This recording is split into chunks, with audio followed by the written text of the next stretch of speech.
Hey friends! In today's tutorial, we are going to draw this adorable little elephant family in a soft storybook-style illustration. I'm working on an A4 sized canvas, and I've included the rough sketch and the color palette I'm using in the video description below. You can download them for free and follow along at your own pace. Alright, let's jump in. The first step is importing the rough sketch into Procreate. Once that's done, we will start by refining it into some nice, clean line art. You can see that I've set the layer mode of the rough sketch I provided to multiply. Then I lowered the opacity to about 10%. This helps keep it super light so it doesn't distract us while we trace over it. For the brush, I'm using the 6B pencil from my sketch and brush set. You'll find all the brushes I'm using in this tutorial in my art shop. I've dropped the link in the video description below if you'd like to check it out. Now I've started drawing the line art on a new layer placed above the rough sketch layer. The key is to make decisions about the parts of the rough sketch that are still a little rough or unclear.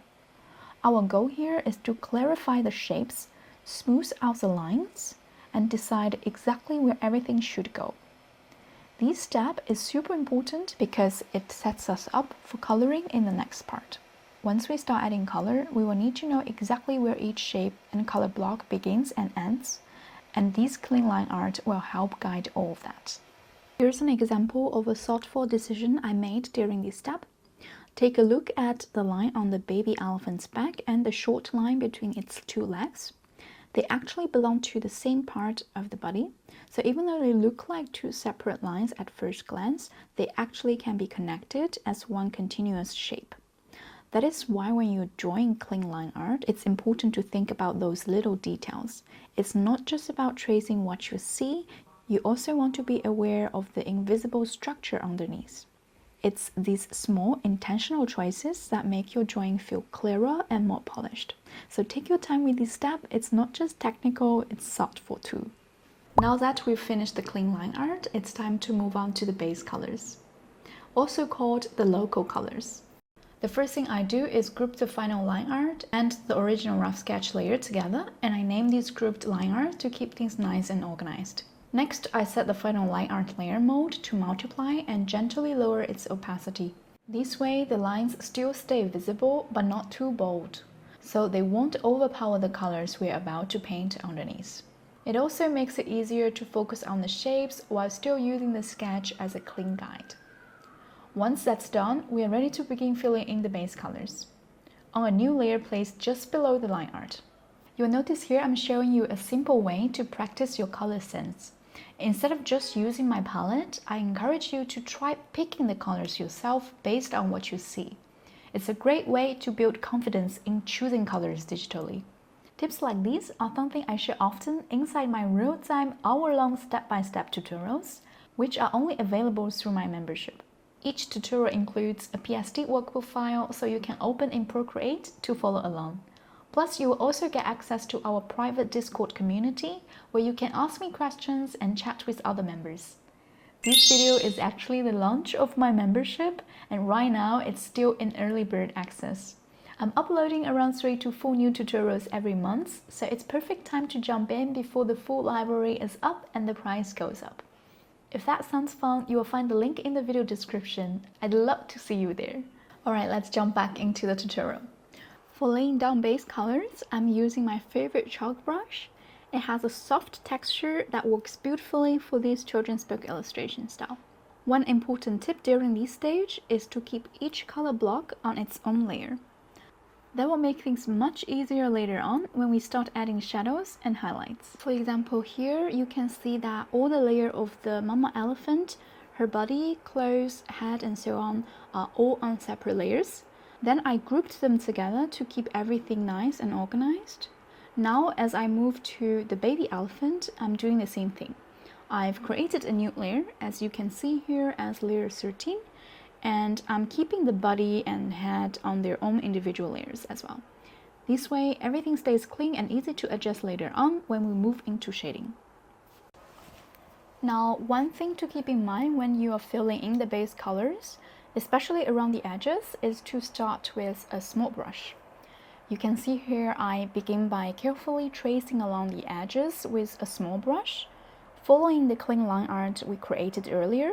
Then once the outline is in place, I make my brush size a bit larger to quickly fill in the middle areas. That's because many brushes tend to have cleaner, sharper edges when they are small. So if you use a big brush for everything, the edges can end up looking rough or fuzzy, well, unless that's something you're looking for, of course. But for my style, which leans more toward a clean storybook look, I like to keep my shapes crisp and clear. So that's pretty much my approach to base coloring. Sharp edges first, then speed up by filling in the rest.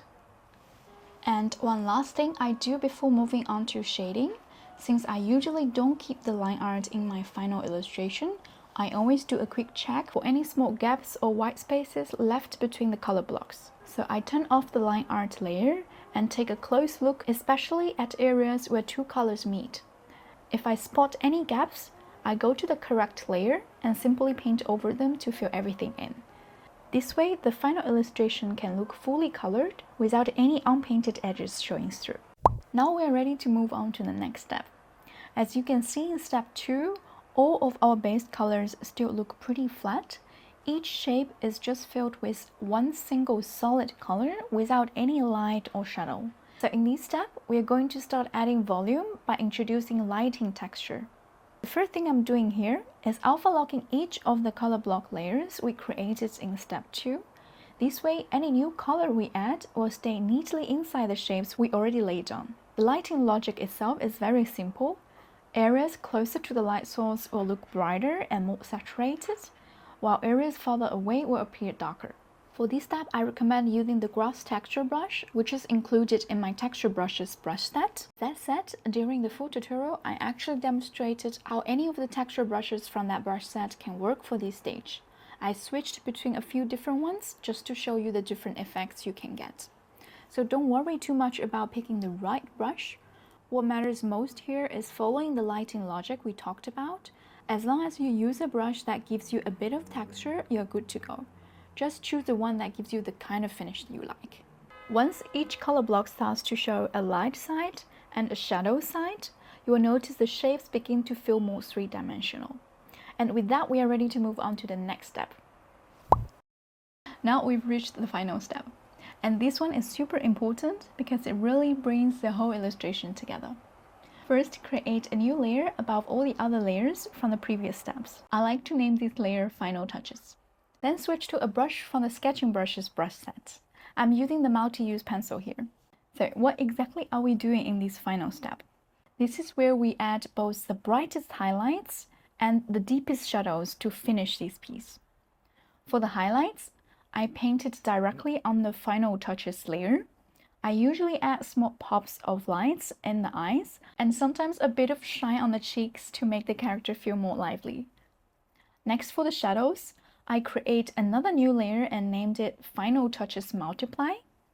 Set this layer blending mode to multiply. That way, any color you paint on this layer will automatically darken the area underneath it. I use this to deepen edges of color blocks or spots where objects meet and cast shadows. These little details help add contrast and really pull everything together. While you watch me add the final details, I want to tell you a bit about my brand new free Discord community, created to support you as you go through these free tutorials. If you ever feel unsure about a step or want to ask me a question, you can always tag me directly on Discord. Just let me know which tutorial you're watching and the timestamp, and I will do my best to help. I'm also hosting a monthly Draw This in Your Style challenge, which I will post on my Instagram. But I really encourage you to share your entries inside the Discord community. I'm working to make it a friendly space where we can inspire each other to draw more and make new art friends. It's not just about me helping you. I hope everyone can learn together and support each other. I'm also planning to pick a few submissions each month to gently review on my YouTube channel. Not as a critique, but as helpful feedback and encouragement. So if you want to connect, ask questions, or just join for fun, click the Discord link in the video description and just come say hi. Alright, here you can see the little elephant's scarf has a pattern on it. I created that by adding a new layer on top of the scarf's base color layer, then setting that layer as a clipping mask. Then I painted the yellow texture on that layer. This way the texture stays perfectly within the scarf's shape. I used the same technique for the pattern on the mama elephant's clothes. And as we keep adding more of those small final touches, like patterns, highlights, the darkest shadows, and little decorative lines here and there, the whole illustration really starts to come to life. It feels more finished, more polished, and full of personality. So with that, we've officially finished the whole illustration. Thank you so much for watching and drawing with me today. If you colored the free line art, I'd love to see it. Feel free to tag me on Instagram or use the hashtag AmandaNinjaTutorials when you share. And if you ever want to dive deeper, there's a real-time premium version of this tutorial inside my membership. Got questions? Just leave a comment or tag me in my Discord community. I'm always happy to help. I will see you in my next tutorial. Bye!